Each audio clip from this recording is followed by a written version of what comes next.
Captain Elena Vasquez had experienced her share of uncomfortable wake-ups during her military career, everything from surprise inspections at 400 to alarm klaxons announcing imminent reactor core breaches. But waking up strapped to what appeared to be an alien examination table definitely ranked in her personal top 10 of situations I didn't train for at the academy. The ceiling above her pulsed with soft bioluminescent patterns that reminded her of neural networks. If neural networks had been designed by someone with a serious appreciation for aesthetic lighting. Everything in the room curved organically, as if the walls had grown rather than been constructed, and the air carried a faint metallic scent mixed with something that reminded her oddly of lavender. "Well," Elena muttered, testing her restraints and finding them surprisingly comfortable. "This is either the galaxy's most luxurious prison cell or I've stumbled into some kind of alien spa. Please let it be the spa." The sound of approaching footsteps made her turn her head, and Elena got her first look at her captor, or host. The distinction seemed important, though she wasn't sure why. The woman, and Elena was reasonably certain this being was female, despite the pointed ears and luminous purple eyes, moved with clinical precision, carrying what looked like a medical scanner crossed with a piece of abstract art. Her silver hair fell in elegant waves past her shoulders, and her features would have been perfectly human if not for those distinctive ears, and the way her skin seemed to hold a subtle inner radiance. "You're awake," the alien woman said, her accent turning English into something musical and precise.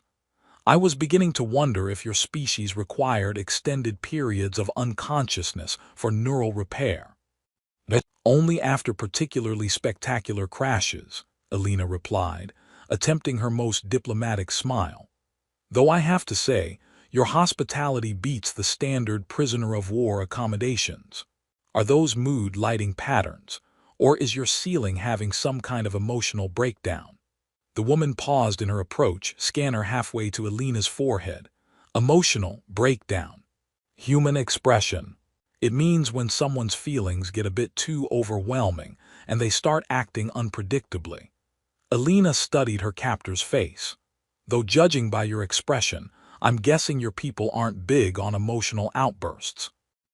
"Emotions serve biological functions but should not interfere with rational decision-making," the woman replied, resuming her scanning procedure.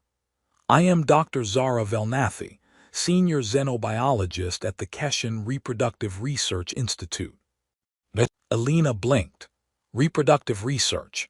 That's either really good news or really concerning news, depending on what kind of research we're talking about. Your ship crashed in our orbital defense grid 3 standard cycles ago. You sustained moderate injuries but no permanent damage." Zara made notations on her scanner, her movements precise and professional. "However, your presence here presents certain complications." "Complications how?" "Like administrative paperwork complications, or accidentally started an intergalactic incident complications. This facility specializes in cross-species genetic compatibility studies." Elena stared at her. "Come again."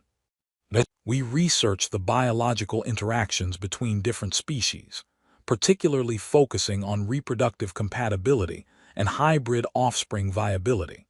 "Okay, so that's definitely the concerning kind of news." Elena tested her restraints again.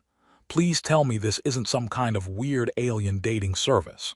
For the first time, Zara's professional composure cracked slightly. "Dating service. Human mating ritual. We pretend to enjoy awkward conversations over food while trying to determine genetic compatibility without actually discussing genetics." Elena's tone remained light, though she was rapidly calculating escape routes. "Though your approach seems more direct, points for efficiency. The research conducted here is purely scientific. We study genetic interactions to better understand the biological implications of interspecies contact." "Interspecies contact," Elena nodded slowly. "And by contact you mean?" "Reproductive contact, yes." "Right, so I've crashed into an alien fertility clinic." Elena couldn't help but laugh, despite the circumstances. My luck is either spectacularly good or spectacularly terrible. I haven't decided which yet. Zara's scanner beeped softly and she frowned at the readings. Your genetic markers are unusual. Unusual how? Like interesting specimen for scientific study, unusual.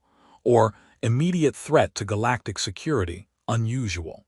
Your DNA shows remarkable compatibility with Thalan genetic structures. The probability of successful hybrid reproduction would be. Zara paused, as if the words themselves were dangerous. Exceptionally high. Alina felt something cold settle in her stomach. And that's bad because among my people, human Thalan reproduction is considered abhorrent.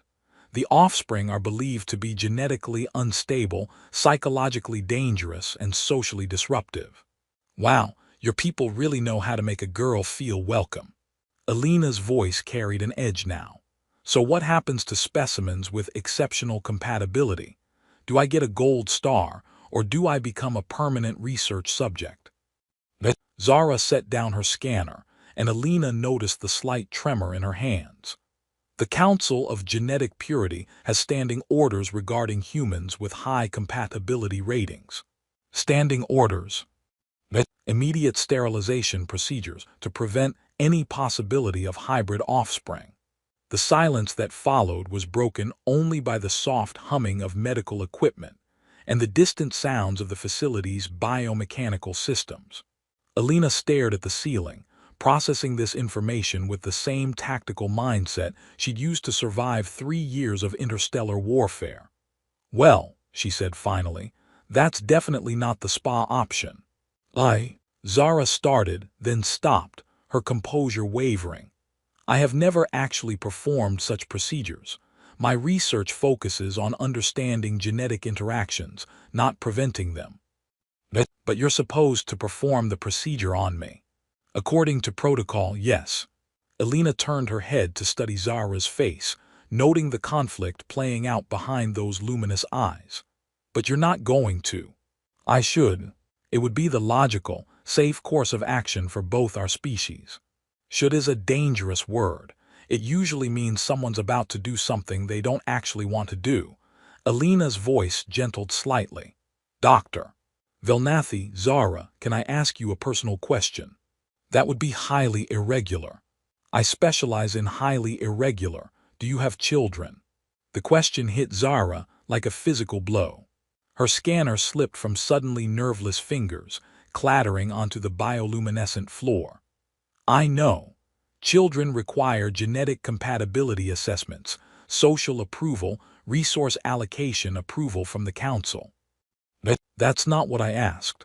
I asked if you have children, not if you've navigated alien bureaucracy. Zara bent to retrieve her scanner, using the moment to compose herself. Personal reproductive choices are not relevant to this situation. Everything about this situation seems pretty personal to me. You're researching something your own people consider abhorrent.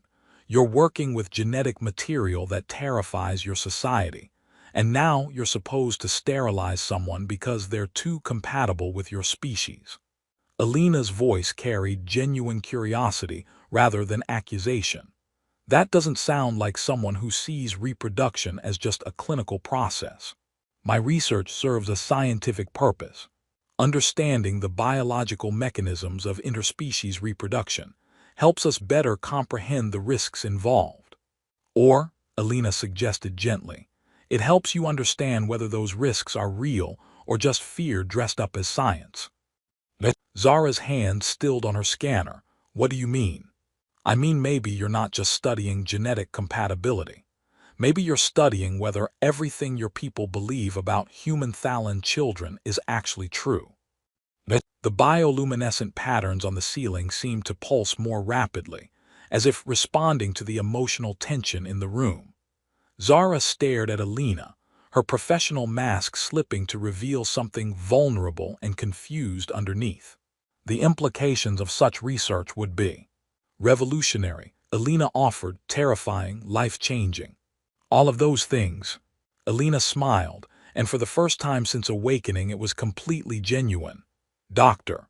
Velnathi, I think you and I are going to have some very interesting conversations.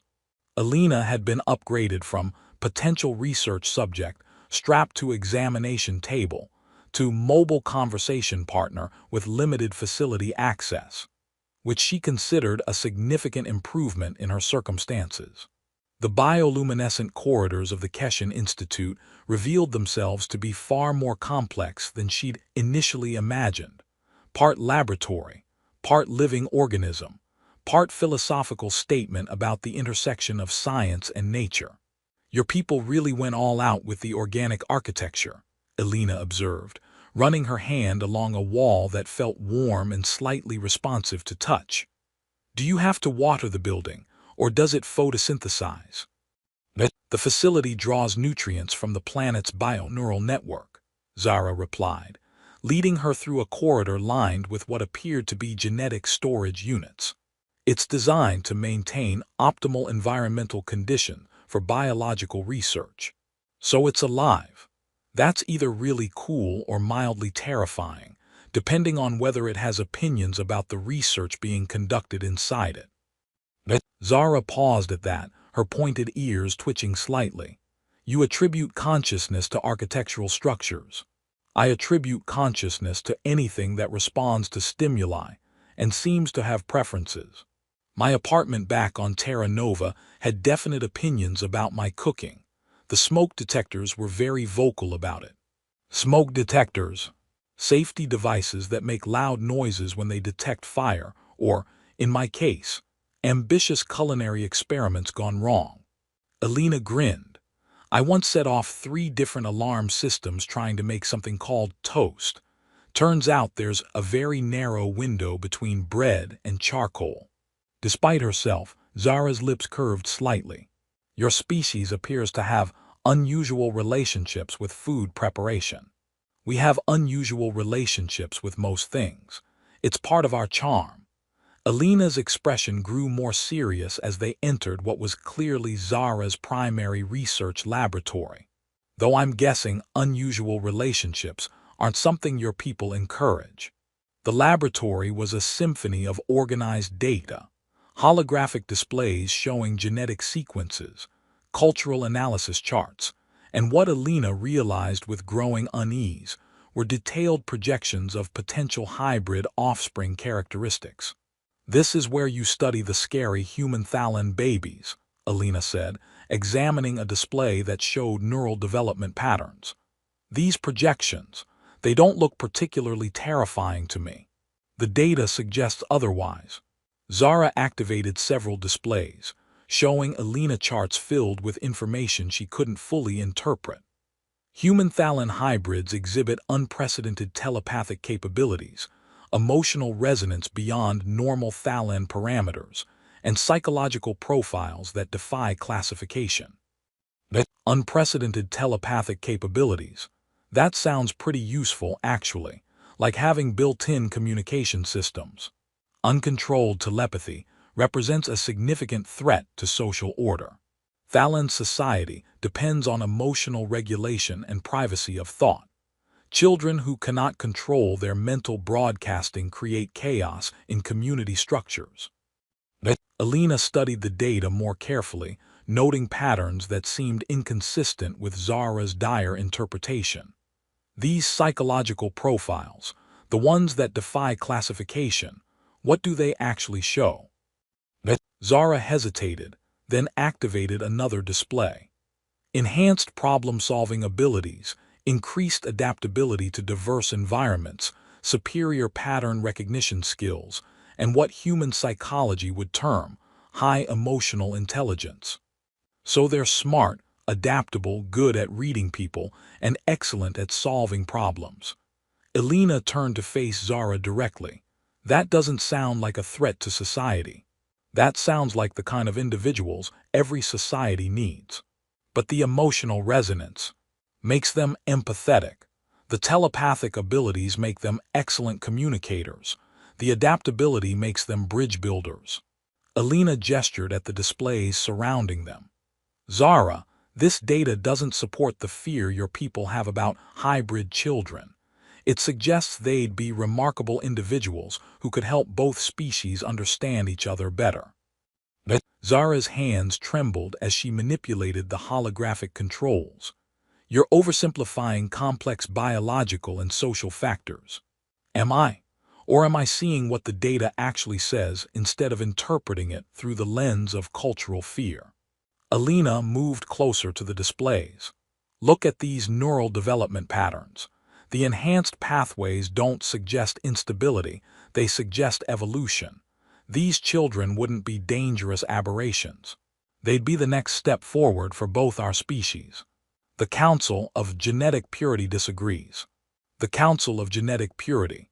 Alina's tone carried a hint of sarcasm. Let me guess. They've never actually studied a human-Thalan hybrid, have they? They're basing their policies on theoretical fears rather than empirical evidence. There have been incidents. What kind of incidents? Zara turned away from the displays, her silver hair catching the bioluminescent light from the facility's walls. 3 documented cases in the past century. All 3 children exhibited the characteristics I've described: powerful telepathy, extreme emotional sensitivity, psychological profiles that couldn't be categorized by traditional Thalan standards. And what happened to them? They were removed from society for the safety of both species. Alina felt ice forming in her veins. Removed how? Placed in isolation facilities designed to contain their abilities until natural death occurred. You imprisoned children for the crime of being born different. Alina's voice carried a dangerous edge. How old were they when this happened? The eldest was 7 standard years. The youngest was 3. Alina stared at Zara, processing this information with growing horror and anger. You murdered children because they were too good at understanding people. It wasn't murder, it was necessary containment. Of children, babies who never had a chance to prove whether their abilities were dangerous or beneficial. Alina's voice rose. How is that different from genocide based on genetic prejudice?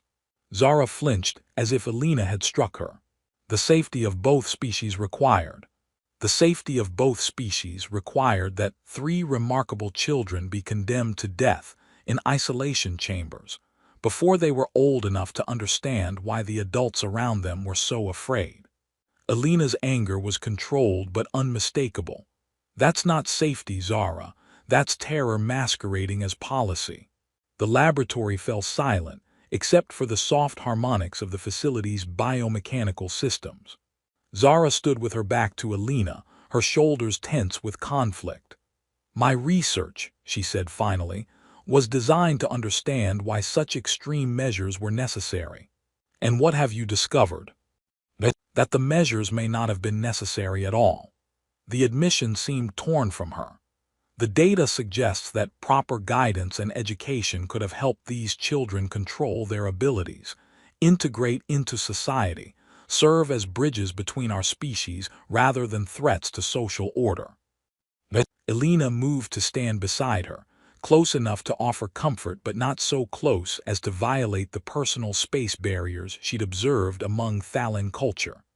How long have you known this? 2 standard years. Since I began studying actual genetic interactions rather than theoretical projections. And you've been carrying that knowledge alone. Who could I tell? That our greatest fears about interspecies reproduction are unfounded. That we condemn children to death based on prejudice rather than science.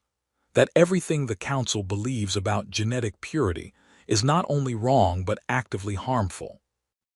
Alina studied Zara's profile, noting the exhaustion and moral conflict written in every line of her posture. You could tell me. You're human. Your species is our enemy. Your species just told me they plan to sterilize me to prevent me from having children that might be extraordinary instead of dangerous. Alina's voice gentled. Right now, I'm not your enemy, Zara. I'm someone who understands what it's like to carry knowledge that challenges everything you've been taught to believe. Zara turned to face her, and Alina saw tears gathering in those luminous purple eyes.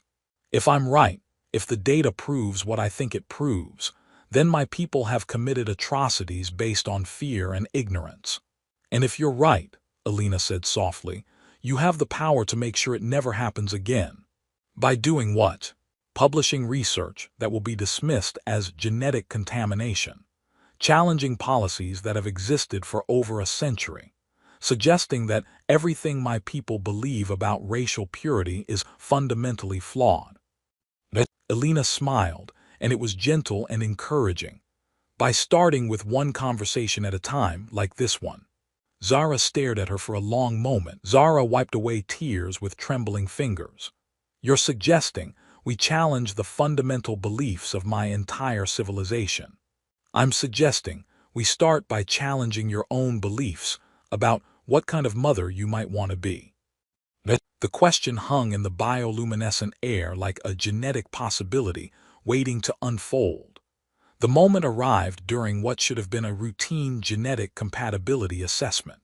Alina sat on the examination platform while Zara ran final scans, both of them maintaining the careful professional distance that had become their default over the past week of increasingly personal conversations disguised as scientific discussions.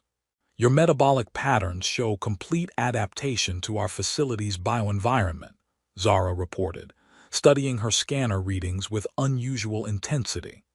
Cellular regeneration rates exceed human baseline parameters by 12%. Is that good or concerning? Because at this point, I've learned to be suspicious of any results that exceed baseline parameters. It's unexpected. Zara's voice carried a tremor that hadn't been there moments before. Your genetic markers aren't just compatible with Thalan physiology. They're optimally compatible.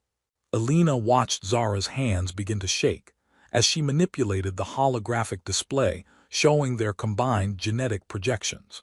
Zara, what does optimally compatible mean? It means that theoretical offspring would exhibit the highest possible expression of enhanced traits, maximum telepathic potential, superior neural pathway development, unprecedented emotional resonance capabilities. Zara's voice dropped to a whisper. It means any children we might have would be everything my people fear most. The scanner slipped from Zara's trembling fingers, and Alina instinctively reached out to steady her. Their hands met around the device, skin touching skin for the first time since Alina's arrival at the facility. The contact sent a shock through both of them, not painful but profound. Alina felt warmth spread up her arm, a sensation that seemed to carry emotional echoes of Zara's inner turmoil. For a moment that stretched beyond time, she could sense Zara's fear, her wonder, her growing hope warring with lifelong conditioning. This can't be real, Zara breathed, but she didn't pull away. Her fingers tightened around Alina's hand as if anchoring herself to something solid in a universe suddenly turned upside down. What can't be real? Alina asked gently, though she suspected she knew. The way touching you feels like coming home to a place I've never been but always belonged. Zara's eyes met Alina's, wide with confusion and dawning realization. Among my people, physical contact carries emotional resonance only between genetically bonded pairs. Family units, life partners who have undergone formal compatibility ceremonies. But you can feel what I'm feeling. I can sense your concern for me, your genuine desire to comfort rather than take advantage, your complete lack of fear about our genetic compatibility. Zara's voice carried wonder mixed with terror. This level of emotional connection shouldn't be possible without formal bonding procedures. Alina studied their joined hands, noting how perfectly their fingers seemed to fit together. Maybe the formal procedures aren't what create the connection. Maybe they just recognize what's already there. That would suggest, Zara trailed off, the implications too vast to voice. That would suggest that connection transcends bureaucracy, that compatibility is about more than genetic markers, and that sometimes the most important bonds form naturally rather than through official channels. Alina's thumb traced gently across Zara's knuckles. Scary thought for a society built on controlled reproduction. Zara stared at their intertwined fingers, as if they held the secrets of the universe. If natural bonding is possible between our species, if the emotional resonance I'm experiencing is real rather than artificially induced, then everything the Council teaches about reproductive control becomes a way to prevent people from discovering that love doesn't follow governmental guidelines. Love, Zara repeated the word as if testing its weight. That's what humans call this feeling. Among other things, though I prefer to think of it as recognizing someone who makes the universe make sense in ways you never knew it was supposed to. Alina smiled. Very unscientific definition, I know. Not unscientific, just beyond the parameters I was taught to measure. Zara's free hand came up to touch Alina's cheek, her expression filled with wonder. When I touch you like this, I can sense your thoughts about our potential future together. About children who might bridge the gap between our worlds instead of threatening them. And what do you think about that future? Zara was quiet for a long moment, her fingers still tracing Alina's cheek while their other hands remained joined. I think about those 3 children who died in isolation chambers. I wonder what they might have become if they'd been raised by parents who saw their abilities as gifts rather than curses. What else do you think about? I think about research data that shows our genetic compatibility isn't just optimal, it's unprecedented. No theoretical modeling prepared me for readings this remarkable. Zara's voice grew stronger. I think about children who could telepathically communicate across species barriers, who could feel the emotional needs of both humans and Thalans, who could serve as natural ambassadors for interspecies cooperation. Alina felt something warm and hopeful expanding in her chest. That sounds like the kind of children who could change the galaxy, or the kind of children who would be murdered by authorities too afraid to let change happen. Zara's expression darkened. The Council's sterilization orders aren't just about preventing genetic contamination. They're about maintaining social control through reproductive fear. Then maybe it's time to challenge that control. How? By defying direct orders from the Council of Genetic Purity, by refusing to perform the sterilization procedure they've mandated, by openly researching forbidden genetic combinations. Alina grinned, and it was the expression of someone who'd spent her military career finding creative solutions to impossible problems. I was thinking more along the lines of proving that everything they believe is wrong by actually having those children they're so afraid of. Zara's breath caught. Alina, think about it. Your research proves that human Thalan children would be remarkable rather than dangerous. But research can be dismissed, data can be questioned, theoretical projections can be labeled as wishful thinking. Alina's voice grew more animated. But actual children, healthy, happy, extraordinary children who demonstrate through their very existence that interspecies reproduction creates bridges rather than threats, that's evidence no council can dismiss. You're suggesting we intentionally conceive children who would be hunted by both our governments. I'm suggesting we intentionally conceive children who would prove both our governments wrong about what interspecies cooperation can achieve. Alina's expression grew more serious. But only if that's what you want. Only if the idea of having children with me fills you with hope instead of terror. Zara stared at her for a long moment, then looked down at their still joined hands. 3 days ago, the thought of bearing a human's child was the most terrifying concept I could imagine. And now it's the most hopeful. Zara lifted their joined hands to her lips, pressing a gentle kiss to Alina's knuckles. Now I wonder if those children might be exactly what both our species need to move beyond fear into something better. Is that a yes to intentionally defying galactic reproductive policies? Zara's smile was radiant and determined. That's a yes to proving that love creates possibilities that fear never could. Alina laughed, pulling Zara into an embrace that felt like coming home and starting an adventure simultaneously. Dr. Velnathi, I think you and I are about to become the galaxy's most wanted couple. Good, Zara murmured against Alina's shoulder. It's time someone showed the galaxy what optimal genetic compatibility actually looks like when it's guided by love instead of fear. In the bioluminescent glow of the laboratory, surrounded by data that quantified their biological destiny, two women from different worlds began planning their revolution against reproductive terror, one impossible possibility at a time. The notification came through official channels at precisely 800 facility time, delivered by a service construct whose movements carried the bureaucratic efficiency of governmental inevitability.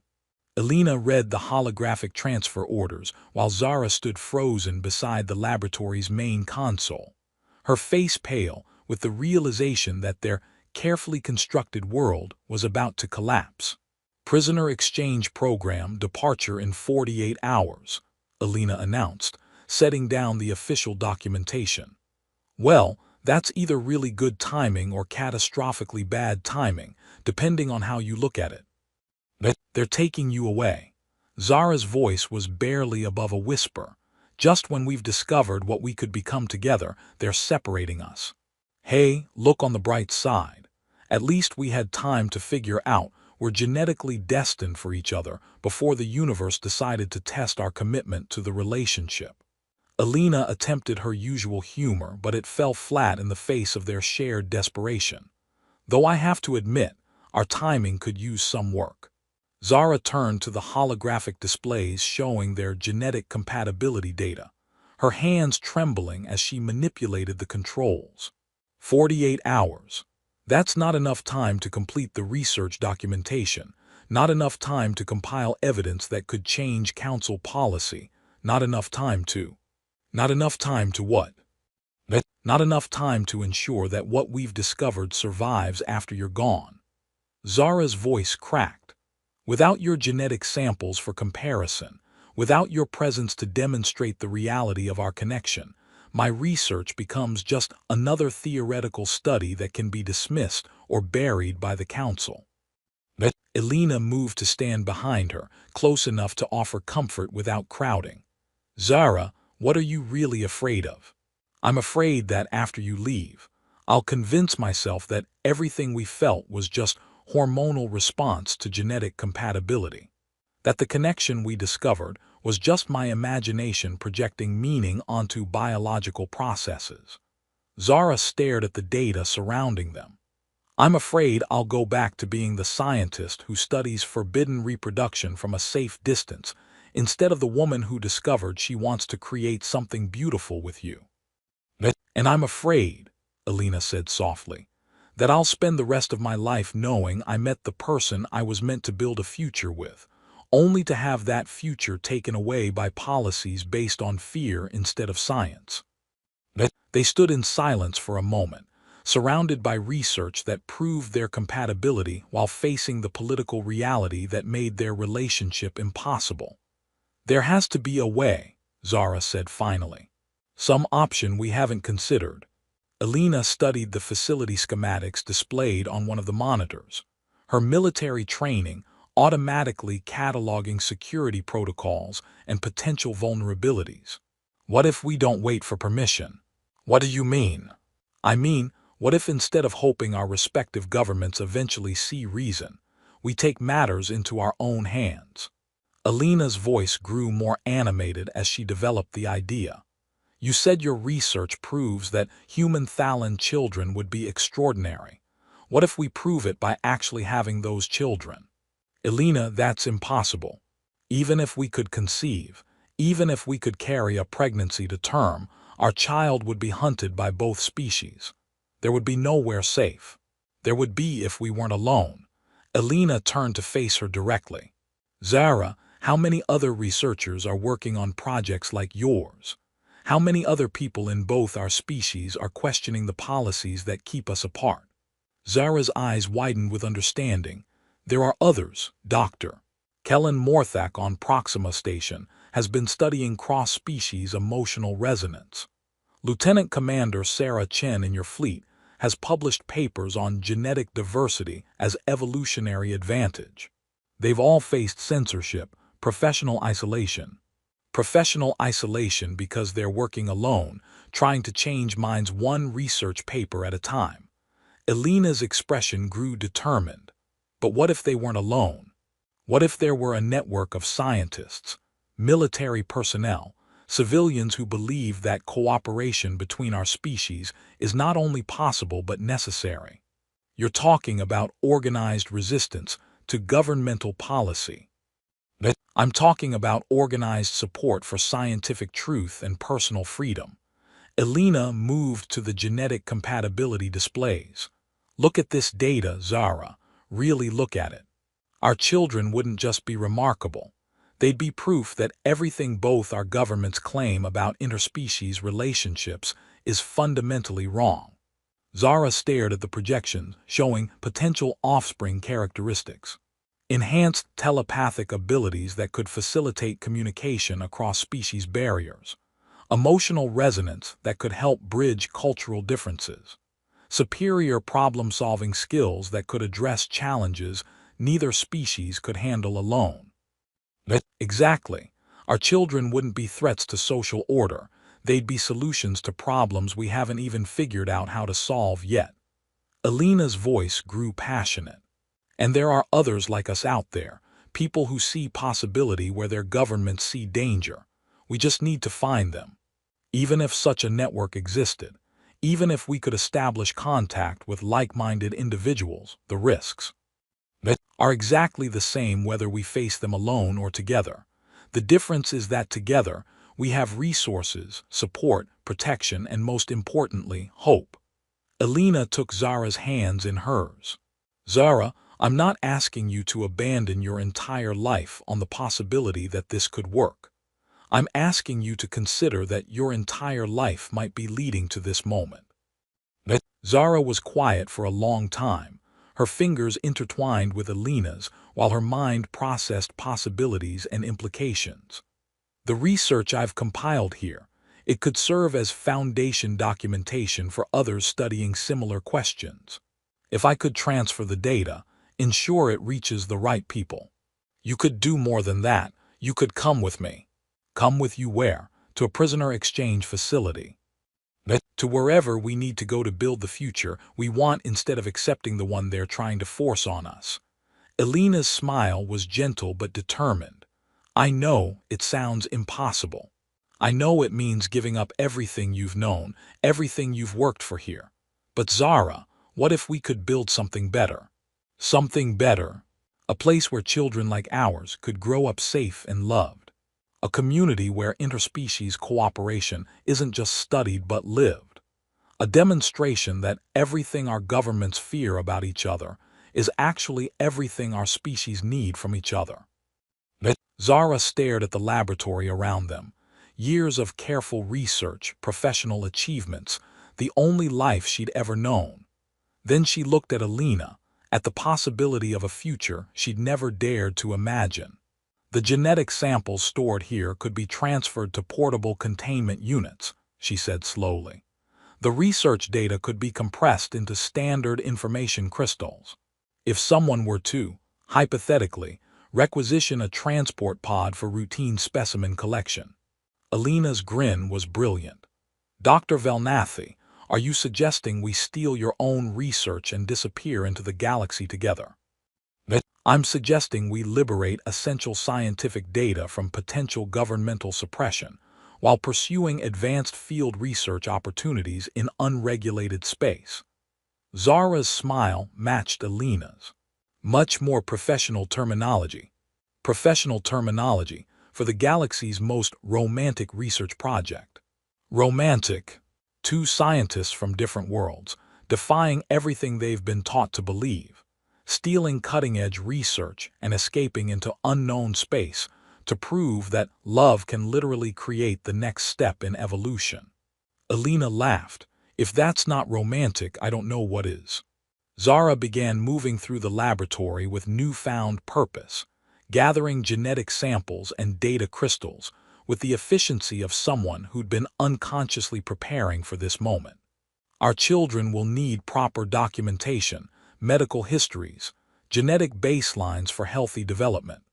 Our children, Alina repeated, warmth spreading through her chest. I like the sound of that. They'll be remarkable, Alina. Everything the fearmongers claim to dread, and everything both our species actually need. Zara paused in her preparations. But they'll also be in constant danger until we can prove that remarkable doesn't mean threatening. Then we'd better get started on that proof. Alina moved to help with the data transfers.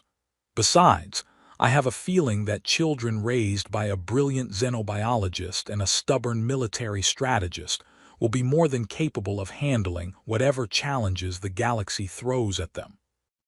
Stubborn military strategist.